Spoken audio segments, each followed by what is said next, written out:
Good morning students. हम lesson दूसरा पढ़ रहे थे जिसमें हमने श्रम, कौशल और शिक्षा, स्वास्थ्य सुविधाओं आदि के बारे में पढ़ा।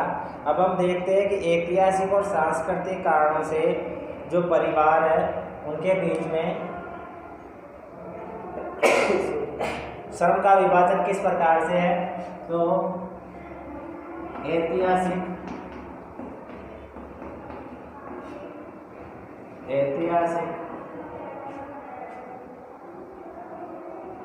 और सांस्कृतिक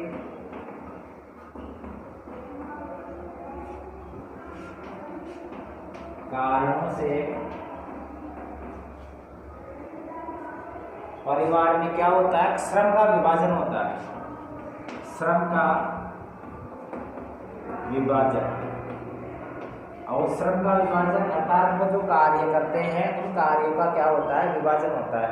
तो विभाजन किस तरीके से होता है, किस प्रकार से होता है, तो देखिए आप जानते हो कि स्त्रियों और पुरुषों के बीच में जैसे पुरुष है, सामान्य रूप से देखा जाता है कि पुरुष बाहर के कार्य अधिक करते हैं। बाहर के कार्य जैसे आजीविका के स्रोत उपलब्ध करवाना, चाहे से वो सांस्कृतिक, इसके अलावा सांस्कृतिक कार्यों में भाग लेना, सामाजिक कार्यों में भाग लेना, राजनीतिक कार्यों में भाग लेना, धार्मिक कार्यों में भाग लेना। तो उसमें क्या है, जो पुरुष है वो पुरुष हिस्सा लेते हैं, महिलाएं इसमें हिस्सा कम ले पाती है। और महिलाओं की बात करते हैं तो महिलाएं घरेलू या घर से संबंधित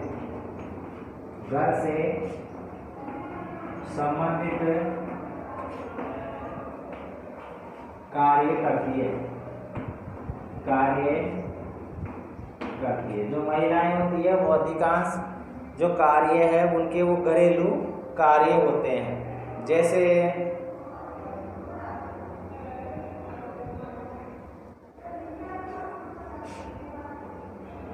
कपड़े धोना, बर्तन साफ करना,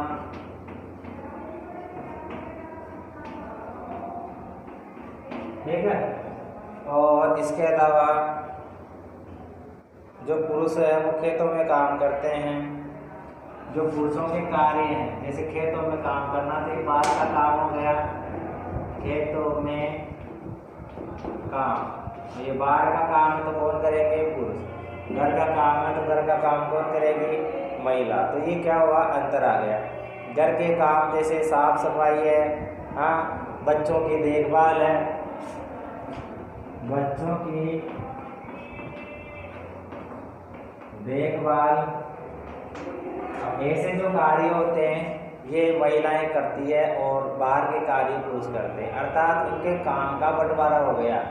इसको हम बोलते हैं श्रम का विभाजन। क्या बोलते हैं, श्रम का विभाजन बोलते हैं। लेकिन हम बात करते हैं तो जो राष्ट्रीय आय होती है,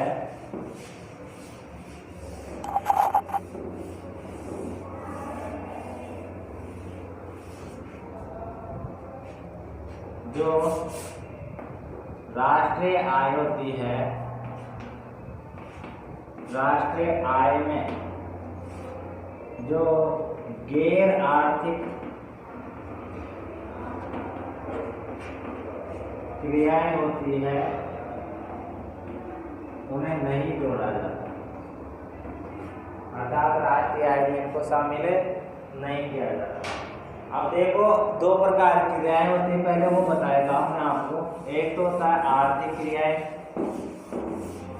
और एक होता है गैर आर्थिक क्रियाएं।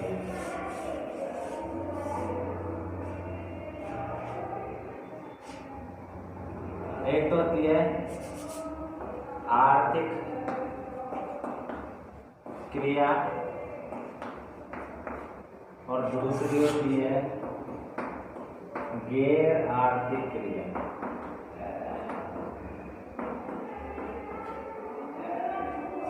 आर्थिक क्रिया क्या होती है, गैर आर्थिक क्रिया क्या होती है, इसके बारे में पढ़ते हैं।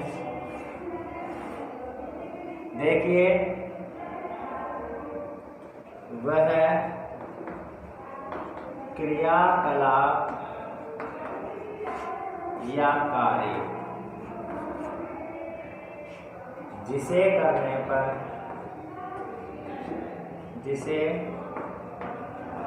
करने पर मानव को धन की प्राप्ति होती है, उसे आर्थिक क्रिया कहते हैं। कोई भी कार्य करे और कार्य करने के बाद में उसे उस कार्य का प्रतिफल क्या मिले, धन की प्राप्ति हो जाए। जैसे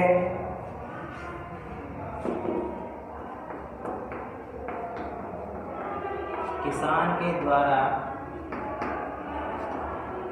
खेती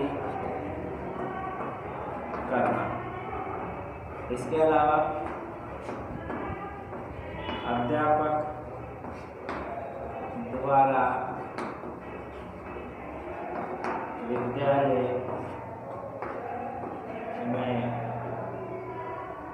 पढ़ाना, दर्जी द्वारा कपड़े सिलना, ये सब किसके उदाहरण हैं? तो ये उदाहरण है आर्थिक क्रिया के, अर्थात इसमें काम किया जा रहा है, और काम के बदले में धन की प्राप्ति हो रही है। तो जब धन की प्राप्ति हो रही है तो किस में ले लेंगे, आर्थिक क्रिया में। वही अगर हम बात करते हैं गैर आर्थिक क्रिया की, तो वह क्रियाकलाप या कार्य जिसे करने पर मानव को धन की प्राप्ति न उसे हम गैर आर्थिक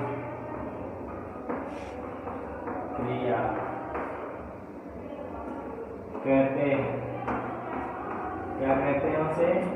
गैर आर्थिक क्रिया कहते हैं। जैसे उदाहरण, माँ के द्वारा